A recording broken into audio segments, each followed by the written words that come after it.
Welcome back from the break, Rams. I'm Madeline Davis, your Thursday night sports anchor. Tonight we'll swing into action with softball, serve it over to tennis, and then bounce it back to the transfer portal. All of that coming up on Thursday Night Sports, which starts right now.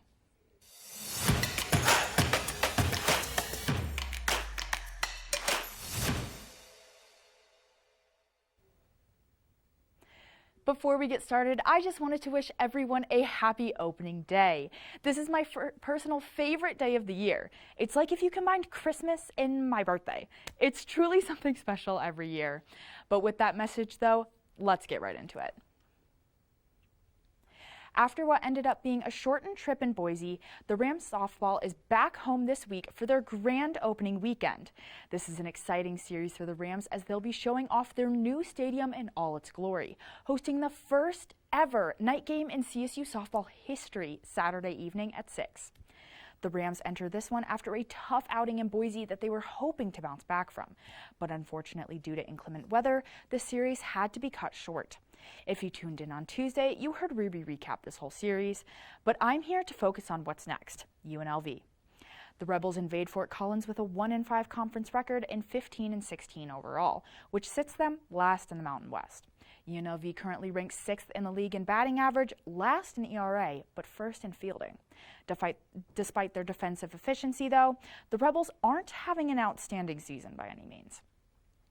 While the club may not be experiencing great success, it's never good to overlook anyone. Trust me, we've seen the Rams lose to many teams they should have easily beat in the past. With that being said, two hitters for UNLV to keep an eye on are junior outfielder Janissa Martin and senior utility player Maddie Schmidt. Martin is currently leading the team in average, slashing a .316 line with 4 home runs and 20 walks. Martin has started all 31 games for the Rebels and has proven to be a strong bat in their lineup.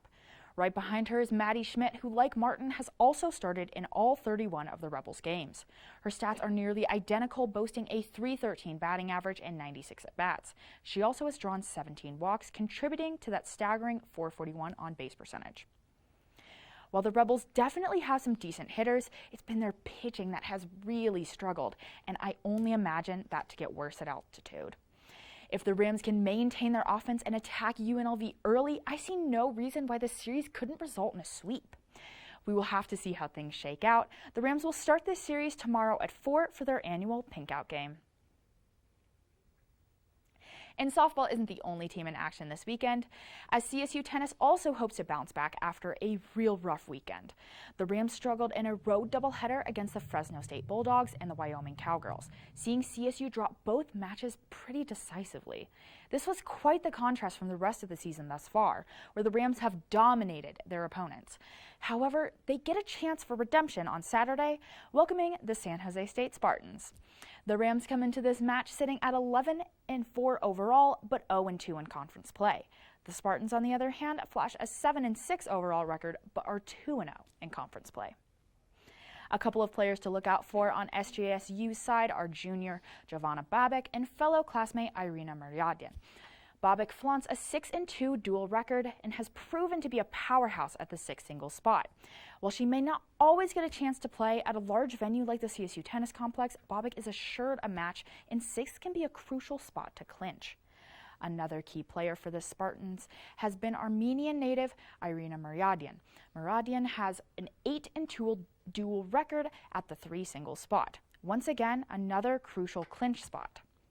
When it comes to the Rams, 2 players that have been stellar are senior Radka Bushkova and grad student Zara Lennon. Something you'll notice when looking at the Rams' stats is that they don't often have set positions, with Bushkova playing matches at 3 different positions while Lennon does so at 4. Perhaps this is one of the things that has led to the success the Rams have seen this season. Overall, though, Bushkova has a dual record of 10-3, playing most of her games at 1 singles, and Lennon rests at an impressive 11-2, with majority of hers played at 4. Overall, the Rams should definitely be able to hold their own in this matchup, and it'll be fun to see how it turns out.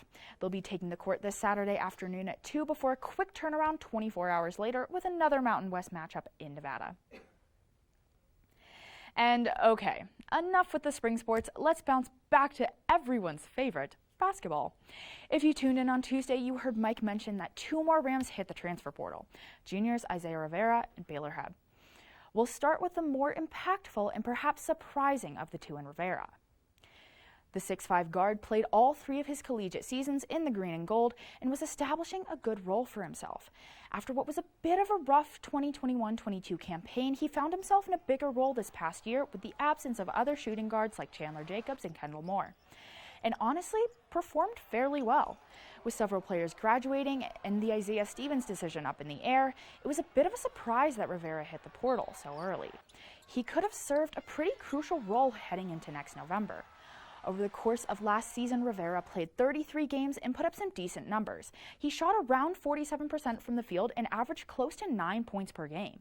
He also gave the Rams some help on the boards too, averaging close to 4 rebounds a night, in an area where the Rams always needed some help. Overall, Rivera had a pretty successful career at CSU, and it's a bit sad to see him go.